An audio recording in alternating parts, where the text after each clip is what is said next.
Процедуралното ми е по член 83, кое што сакам да го употребам за да упатам два апела до сите пратенички групи во собранието.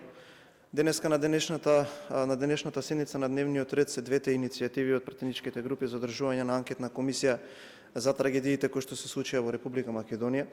Во првиот апел сакам да ги повикам сите пратенички групи да ја поддржат иницијативата подпишана од над 75 пратеници за одржување на анкетна комисија за сите трагедии кои што се случија во Република Македонија, бидејќи сметам дека тоа е особено важно, бидејќи собранието како орган има должност и обврска према граѓаните да ги даде одговорите на сите трагедии кои што се случија, особено заради тоа што најголем дел од населението и практично се уште бара одговори или смета дека тие одговори кои што се дадени на некои претходно случени трагедии не ги офаќаат сите виновници кои што треба да бидат најдени пред лицето на правдата.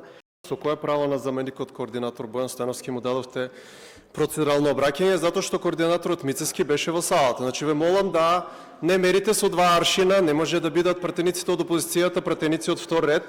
Значи или прекинете оваа смешна пракса да мора координаторите да излегуваат надвор од сала, за да земе заменик координатор процедурално обраќање. Процедуралното ми е по член 205, председателе. По член 205. Вели, собранието може да претресува анализи, извештаи, информации и други материјали што се доставени од владата и од други овластени предлагачи, во случајов тоа се пратениците. Собранието може да претресува информации доставени од влада до пратеник по негово барање доколку пратеникот тоа го предложи и претресот по материјалите по правило завршува со донесување на заклучок. Сакам да известам јавноста дека во текот на месец август, поточно на 7 август 2025 година, до вас како председател, јас како овластен предлагач имам доставено информација. Информацијата гласи информација за добиена представка од родителите во врска со трагичниот настан во Кочани од 16 март 2025 година. Направив мало истражување за да видиме како вообичаено во претходниот мандат се постапувало по вакви информации, кога Талјат Џафери беше председател, а ДПМН беше заедно со нас опозиција.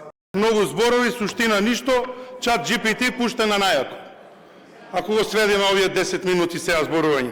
Се јавив за две работи, затоа што вие прво председателе требаше пратеникот Апасиев да го опомените кога пратеничката група, односно партијата ВМРО ДПМН ја нарече само ДПМН.